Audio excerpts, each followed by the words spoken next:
Sorry, I'm a bit rusty this morning, so I'll call the member for Mackellar. Thank you, Speaker. I move that this bill be now read a second time.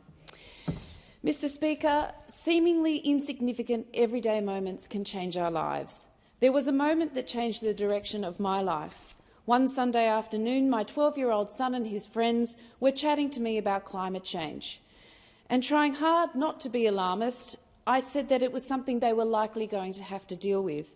One beautiful boy with a flash in his eyes turned to me and heartily said, "Yes, because you adults have failed us."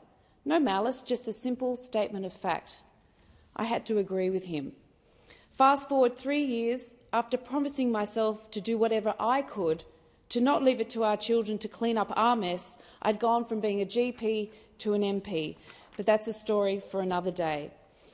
As parents, we strive to give our children the best possible lives, safe, prosperous, happy and healthy lives. But young people today are going to be the first generation in modern history to be worse off than their parents. Centuries of progress are being undone. Our children, grandchildren and future generations of Australians will inherit a world facing converging crises that we, the current generation of leaders and policy makers, are quite simply responsible for. Climate breakdown, environmental destruction that would have been unimaginable 50 years ago, an extinction crisis, a housing crisis where for too many Australians the dream of owning their own home has become nothing more than a pipe dream, epidemics of depression and anxiety, of obesity and type 2 diabetes. We've let gambling infiltrate the everyday lives of our children, growing homelessness and poverty, growing inequality and, of course, growing intergenerational inequality. Nor is this list exhaustive, but you get the point. These multiple disasters have not happened overnight. They have been decades in the making. But decade after decade, despite decision-makers and governments knowing about the seriousness of these problems, knowing the causes and often even knowing the solutions, have not acted or have been unable to act in a way that prevented these problems from occurring or relentlessly getting worse. Instead, we've seen repeated, short-term band-aid solutions and policies that have been futile or have even made the situations worse. So what is the cause of the repeated policy failures on so many different fronts? What is to blame? Well, it's clear. The way we make decisions, the way we plan, is failing us. The systems, the structure and culture that promotes short-term thinking, short-term solutions and short-term populism over long-term vision and planning is the crux of the problem. Add to that siloed, blinkered decision-making, and you have a recipe for repeated failure. Over the past 3 years, I've witnessed firsthand the way individual portfolios and ministries of the same government may often work at odds with each other, in competition rather than in concert, where the goals and policies of one undermine the goals of another. In facing so many crises, that much-used maxim, the definition of insanity is doing the same thing over and over and expecting a different outcome, has never been more relevant. We must change, and that is what my bill offers today, a different way forward. This bill is heavily based on the groundbreaking work that is being done in Wales. Wales introduced the Wellbeing of Future Generations Act and Commissioner in 2015. The very first step there was to develop a vision for the future of Wales, to hold a national conversation to establish what type of Wales they wanted to hand down to their children and future generations. As Sophie Howe, the former Commissioner of the Wellbeing of Future Generations in Wales, said, "It should not be revolutionary for a country to have a shared vision for their future, but many countries, including Australia, do not." Norway, on the other hand, does have one. They have a $2 trillion sovereign wealth fund for the people of their nation to prosper into the future. We have nearly $1 trillion in debt.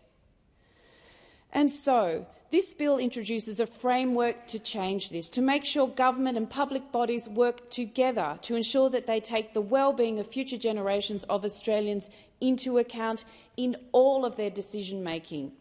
This is not an easy reform.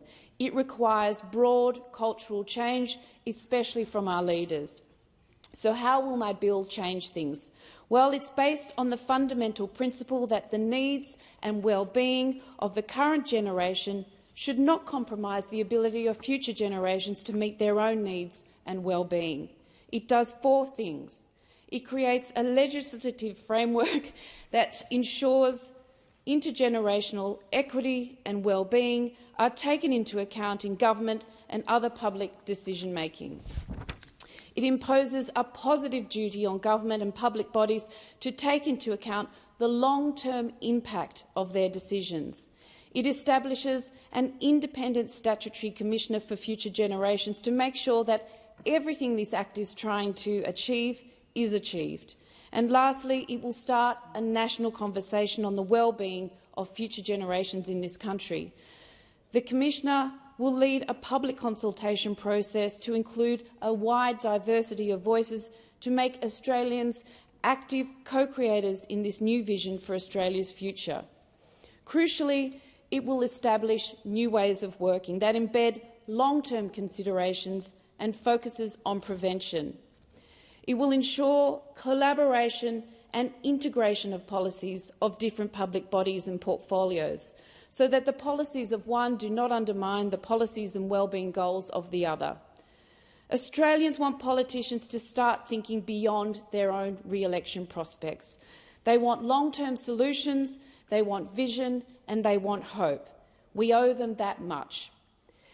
I'd like to take this moment to thank the many partners who have joined me to make this bill possible, particularly Taylor Hawkins, who has made this process truly inclusive. I thank you so much. I would like to cede the rest of my speaking time to the member of Bass. Thank you.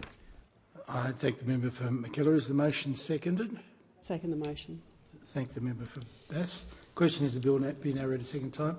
And I call the member for Speaker, after being elected to local government back in 2009, I quickly realised just how short-term the mindset of decision-making can be.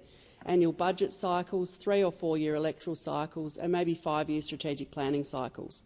The system itself a handbrake on a longer-term vision, prioritising short-term political outcomes and expediency over future prosperity.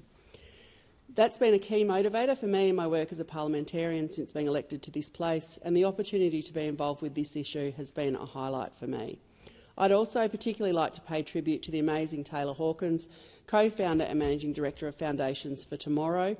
Their mission is to equip Australian leaders to think beyond election cycles and financial quarters, to make the strategic long-term investments that lay the foundations for a thriving community, environment and economy for years to come.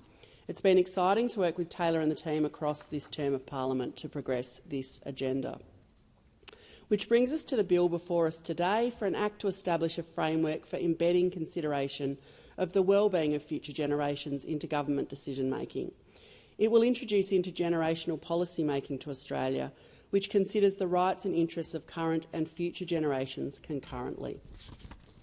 It seeks to do that by introducing 4 measures: a federal legislative framework for the wellbeing of future generations, imposing a positive duty on public bodies to take into account the long-term impact of their decisions, establishing an independent statutory commissioner for future generations, and requiring a national conversation on future generations. As we've heard, this approach is not revolutionary nor without precedent internationally, and there are many examples that we can look to. This bill represents a clear and positive direction for Australia to take to advance intergenerational fairness and to safeguard the wellbeing of future generations. And I commend the bill to the House. I thank the member for Bass. The question is the bill be now read a second time. The time allotted for this debate has expired. The debate is adjourned and the resumption of the debate will be made in order of the day for the